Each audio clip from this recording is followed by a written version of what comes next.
Hello बच्चों, इस प्रश्न में दिया हुआ है एक समांतर श्रेणी के प्रथम तीन पद 3x, x प्लस 2 और 8 है तो श्रेणी का चौथा पद ज्ञात करना है।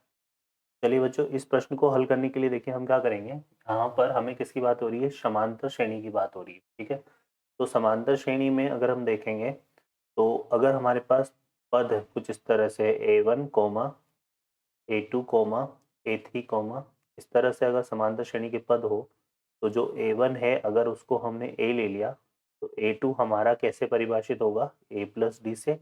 और a3 हमारा कैसे परिभाषित होगा? a प्लस टू डी से। इसी तरह से a4 हमारा कैसे परिभाषित होगा? a प्लस थ्री डी से। तो यहाँ पर जो a है वो तो क्या हो जाएगा? प्रथम पद। जो d है वो हमारे पास क्या हो जाएगा? सार्व अंतर। तो इस तरह से हम प्रश्न को हल करेंगे। अब यहाँ पर इस प्रश्न को हल करने के लिए देख लेते हैं तो क्या क्या हमें दिया हुआ है। प्रथम पद हमें दिया हुआ है, तो प्रथम पद मतलब a का मान हमें दिया हुआ है 3x, और जो दूसरा पद है वो दिया हुआ है, तो दूसरा पद हमें पता है यहाँ पे a2 कैसे परिभाषित होगा? a प्लस डी से। ठीक है, तो ये हमें कितना दिया हुआ है? x प्लस दो। ठीक है, a का मान अगर मैं यहाँ रख दूँ तो 3x प्लस डी बराबर कितना जाएगा? x प्लस दो। तो यहाँ से जो d का मान है वो आ जाएगा हमारे पास कितना बच्चों? x प्लस दो माइनस 3x, तो ये हो जाएगा 2 माइनस 2x। ठीक है, तो ये आ जाएगा हमारे पास। और जो तीसरा पद है वो 8 है, तो यहाँ से देखो तीसरा पद जो है वो कितना दिया हुआ है? 8, तो a3 बराबर 8 दिया हुआ है। a3 को हम कैसे लिखेंगे?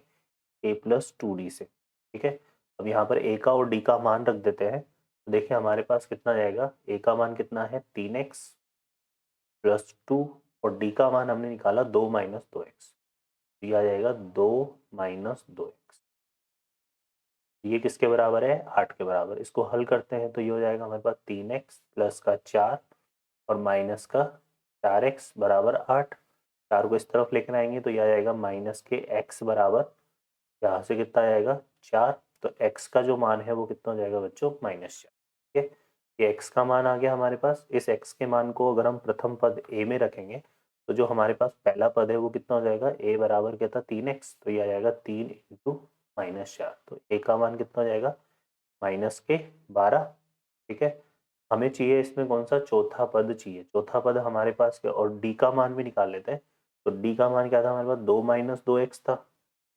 d का मान कितना था? 2 माइनस 2x, और x की जगह हम यहाँ पे लिख देते हैं तो 2 माइनस 2 इंटू -4, तो ये हो जाएगा 4 दूनी 8, 8 और 2 यहाँ से निकालेंगे तो ये कितना जाएगा? 10। तो d का मान 10 आ जाएगा और a का मान -12। अब हमें चाहिए चौथा पद। चौथा पद क्या हो जाएगा? a प्लस थ्री डी ऐसे परिभाषित होगा, तो ये आएगा -12 प्लस यहाँ से जाएगा 3 इंटू कितना? 10। तो यहाँ से कितना हो गया बच्चों? ये हो जाएगा 30 माइनस 12, 30 माइनस 12 कितना हो गया? 18। तो ये हमारा चौथा पद हो जाएगा 18। ठीक है बच्चों, तो यहाँ पे हमारा जो फाइनल आंसर होगा वो 18 होगा। आशा करता हूँ बच्चों आपको ये हल समझ में आया होगा। Best of luck, thank you.